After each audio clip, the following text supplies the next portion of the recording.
Hello from Rotterdam, which is a very big city. I hope I am audible. Please sponsor me, by the way. Intro. Hello, welcome to the August book wrap-up. I hope you enjoy the industrial view behind me. I am slightly ashamed, to be honest, not because I've never learned summer months in English by heart, so I have to verify usually because I'm never certain which month is which, but actually because I don't really perceive Dutch people to be the friendliest, and I am kind of ashamed of speaking in the public. Partially maybe because I've heard so many, well, not horror stories, but if there is a country that the Dutch are prejudiced against, it's supposedly Polish people, and maybe my Polishness is coming off. I don't know. I would want to say that it's completely a stereotype and a bad story, but out of all the Polish people that I'm staying with currently, I'm the only one who already was told to learn the language before I come to this country. So yeah. Anyhow, welcome. I'm having a very positive experience apart from that. Oh, by the way, a train. Or it's a metro, actually. I know that I usually drink different beverages or eat different stuff. This time I will be trying different flavors of my favorite chocolate that I'm reunited with, which is Tony's Choco Lonely. This is Kirsch, so cherry and meringue. I think it's going to be very good. It's supposedly a dark chocolate. And the first book that I'm going to be talking about is Buddy in the Library by Agatha Christie. So the chocolate is delicious, but the Dutch market 50% cocoa chocolate as dark. In Poland, it starts at 75 or more. So it's not bitter at all. To me, milk it's not, but it's somewhere in the middle and it's very delicious. I didn't really spend much time contemplating the flavor. And Buddy in the Library is a book about Miss Marple. So apart from Hercule Poirot, Agatha Christie's biggest detective figure. She's a spinster living in St. Mary Mead. And to be honest, I have not really read many books about Miss Marple. I've mainly listened to audiobooks and watched the show a little bit, but mainly audiobooks. And I didn't really fall in love with her, but while I think the audiobooks are usually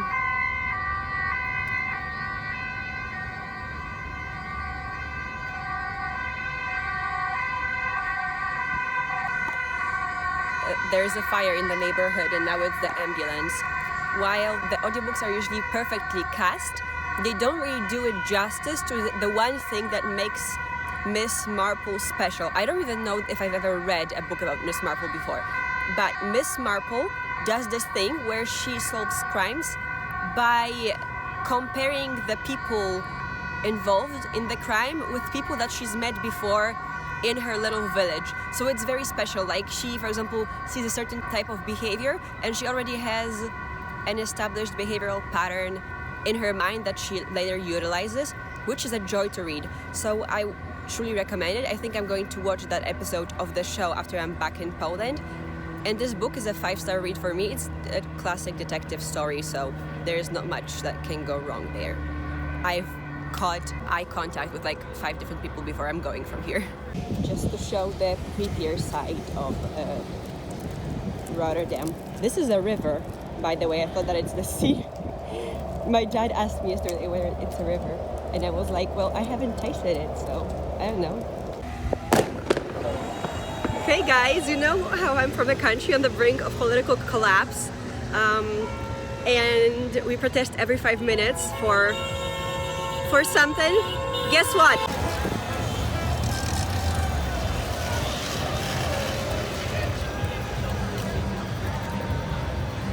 Guess what they are protesting? Corona measures. They are protesting masks.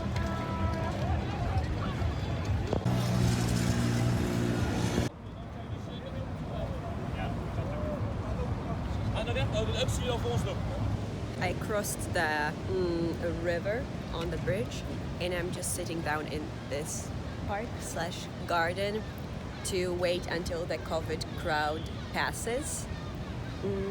I've been also sampling the chocolate.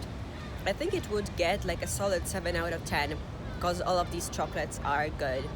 By the way, today I am planning on doing a walking tour of Rotterdam. I have it all planned out on Google Maps.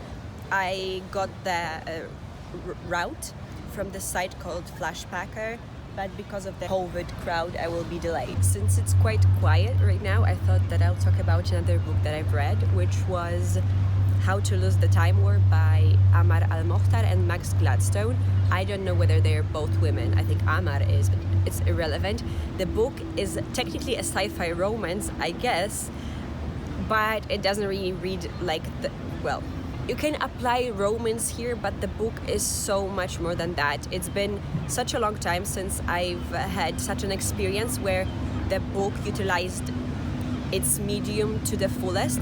It's an epistolary novel, so it's mainly conveyed in the form of letters between two main characters, red and blue, like the cardinals on the cover of the book, who are the agents of opposing sides in the time war. And the book is written in such a beautiful prose. I don't know whether I'd say it's flowery, because I don't believe anything is said just to be said. By the way, look at this. The bridge that I crossed is being lifted. Hope it's visible. But the descriptions and the vocabulary is so rich that it's just a joy to read. I read it as an audiobook, which I do recommend. For example, if you struggle with reading poetry, it's not the most accessible medium to you. I dislike poetry quite strongly. It's easier for me to receive it if it's read to me, so that makes the experience much more enjoyable, at least to me. There's just such a multitude of literary devices employed in the novel. For example, this book, I would say it's neither plot heavy nor character heavy. Boat.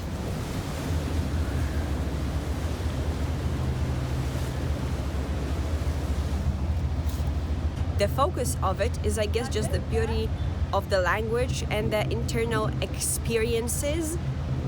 Just having fun with talking about events, or maybe it would count as a character study, but not in a typical sense, because usually when you're just told about the character, but here 90% of the things we learn about the characters is by the employment of the milieu mean. I don't know much about English literary theory, but in Polish literary theory, milieu is a type of literary device where you talk about something by means of something else. For example, you describe a person by the way that they interact with an object. So, for example, if you have an innkeeper who's a penny-pinching and mean and doesn't really care about hygiene, you will describe her or him by having that person,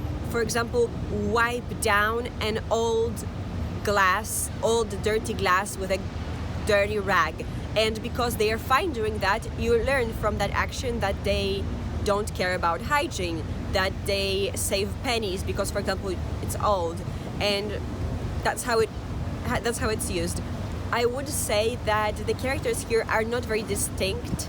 If they don't really have a very distinctive voice, so sometimes if the other character was not referred to directly, I forgot who was talking. But that might be. But I just really didn't perceive it as too much of a hindrance, because this book is just a very nice thing to listen to. I don't think it's one of the books that you read to go on an adventure. It's just a book that you read to have your mind experience something nice. I hope that was clear. I give this book 4 stars, partially because, no spoilers, I did not love the actual ending. I hope that the audiobook would end an hour before, then I would have preferred the ending, which would give us less closure, but would more suit my preference and fulfill me emotionally more. And there are, by the way, sort of emotional moments in the book, and just the way that it was written in for deserves 4 stars. I don't know whether I sold this book, but I think you would like it if you like, for example, Latin American writers and their magical realism. Then I guess you would like this as well, if you don't mind that being applied to a sci-fi setting. So yeah, I recommend.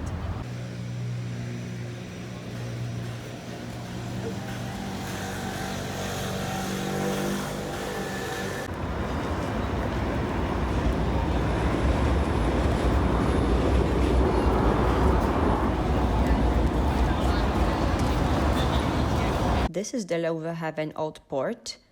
I'm saying it the Polish way because I don't know how to say it in the Dutch way. It was mostly destroyed during the war, like most of Rotterdam. Right now it looks like this. There is also a maritime museum, which I'm not interested in, but to those who are, go visit. It's supposedly very nice.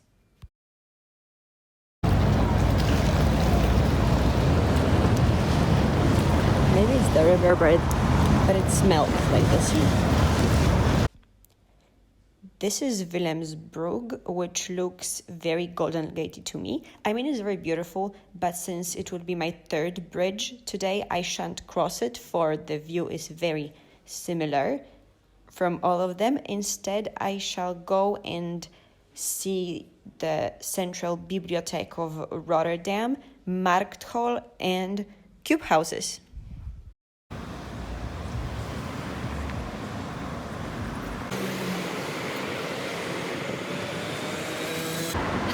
Welcome to 1 Minute Sightseeing with Matilda. Behind me you can see Rotterdam's famous cubic houses, which sit at a 55-degree angle. They were constructed in the 1970s by an architect, Piet Blom.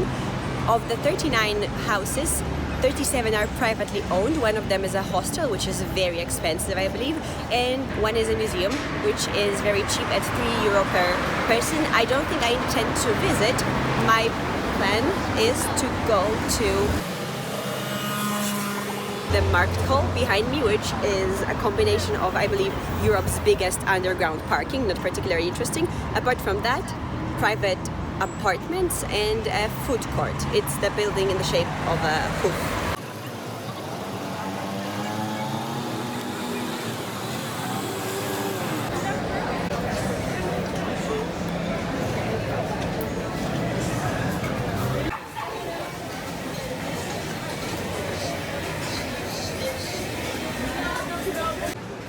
Told me to.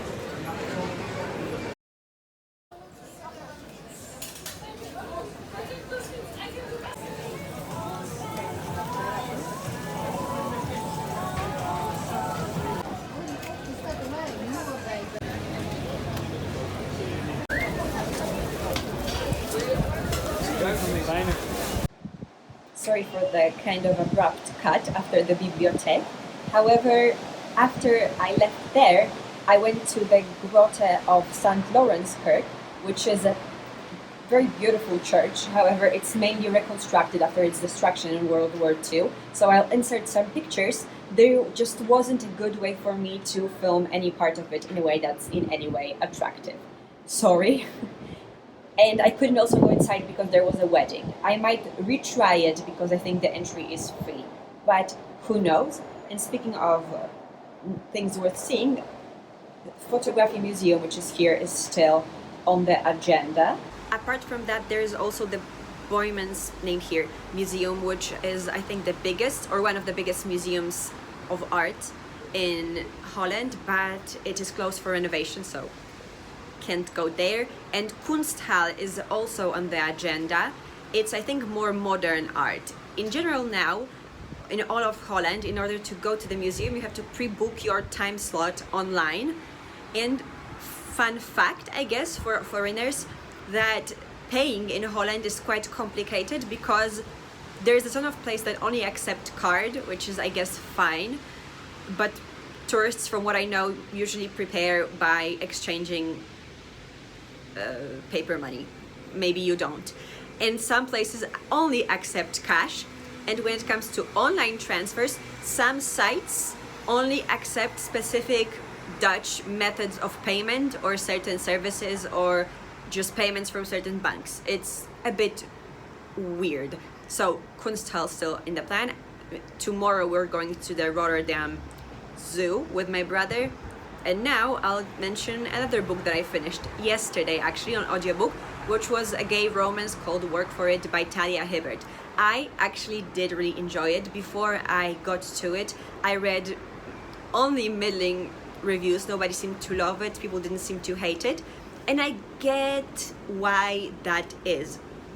The book is very slow paced for most of it. Yeah, I think the pacing is mostly the issue. I also listened to it on audiobook and I've heard praise for the narration, and I think the narration was perfectly fine, but I think the voices were severely miscast and they should have been switched around. They should have been voiced the other way around, and it was so poorly cast for me that I kept forgetting who was speaking.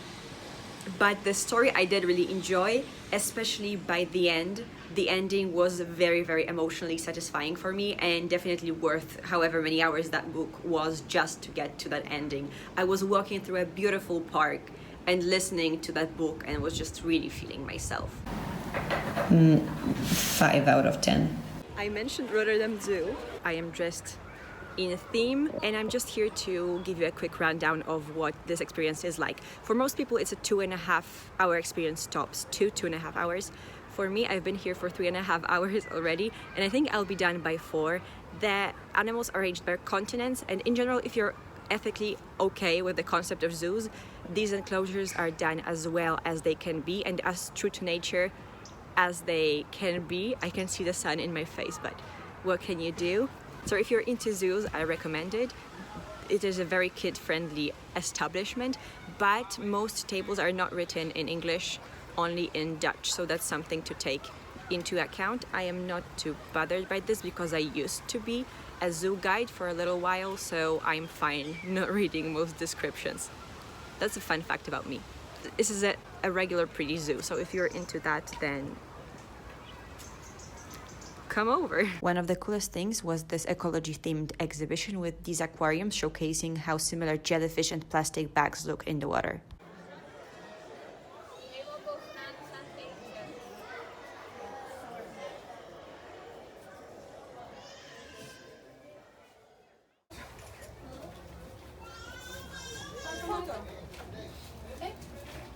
Kijk, hier loopt er één. Kijk nou. Kijk daarboven. Mam to na filmie, Tymek. Kijk nou toch. No! Oh my god! The last book that I read this month was Someone to Watch Over Me by Lisa Kleypas. I really enjoyed it. It was a romance, but it was written in the late 90s, early 2000s, and it's interesting to compare how much the definition of consent, I guess, and the concept of a happy relationship, even within historical fiction, improved or changed in the last decade. And I've been feeling very contemplative in the last couple of weeks because of the news about the ecological situation, environmental situation just degrading rapidly and being way worse than anticipated. Like, we no longer have a couple of times to reverse it. We are already past the point of no return. Now we can only preserve, I guess. And also the political changes in Poland and the not so great situation.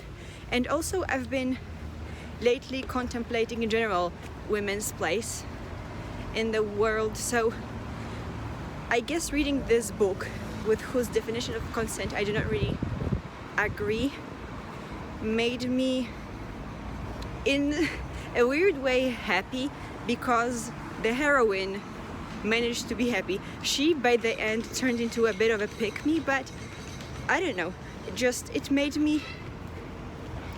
me hopeful for there being goodness no matter what political climate and general world situation. So because of that and the level of writing, I think I'll give it 3 out of 5 stars, because it's nothing groundbreaking, but I would recommend it if you just want to pass the time and also experience a mindset which is very much passé, I guess. Because lately when I'm reading the more modern romances, in general, while I do understand and get it, how, for example, being very sexual can be empowering for women, I guess I missed and needed the discussion over the possible consequences of living your life that way, which were absent because romances are meant to be some sort of escapism. But because I come from somewhat conservative country, I think definitely sexually conservative country, I kind of missed the assumption of there being consequences if heroines decide to live their life that way, because there very much might be consequences if you live where I live, just in terms of social standing, or maybe that's very historically put, but you will be judged if you make certain decisions, which is fine if you are willing to take on the judgment, but I've just not been in the mood to pretend we live in a world where there are no consequences, especially in Poland, for women who decide to live their life as if there were no consequences for their actions. I'm not saying that it's good, it's not, in terms of just women living their lives when it comes to their own sexuality, but that's just not the reality of the situation. Don't really think I was clear here. I mean, it's not that I endorse, I absolutely don't endorse, I condemn this judgment and certain possible shunning of women. It's just that, especially if you're active in social media, on Reddit or Facebook, you get so much misogyny from there, and modern romance novels very often, maybe it was just my luck, ignore the existence of that misogyny, and I no longer find solace in this ignorance. I would appreciate discussion and the heroine's insight into how she feels about those kind of situations. So I hope my thoughts on Someone to Watch Over Me are clear. And I said that it's the last book that I read this month. It's only mid-August, but I think with all the footage of Rotterdam that I'll include in this video, it's just long enough, so the books will roll over for the next month's video, or I'll do another one. Doesn't matter.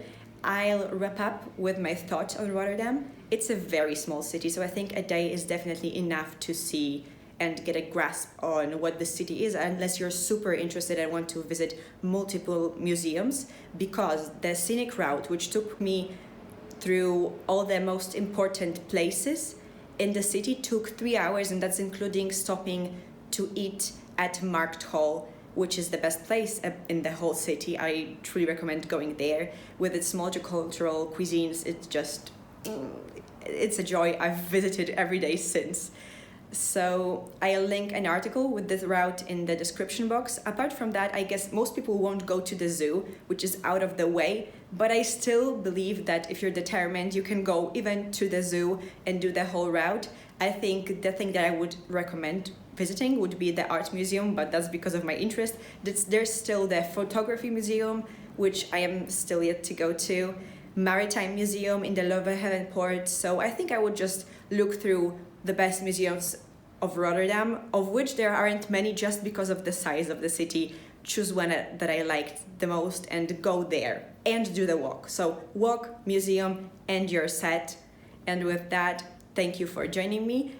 If you enjoyed this video, consider subscribing, because I will have a guide to Amsterdam out sometime soon. All my social media links are linked in the description box. And yeah, hope to see you later. Bye bye.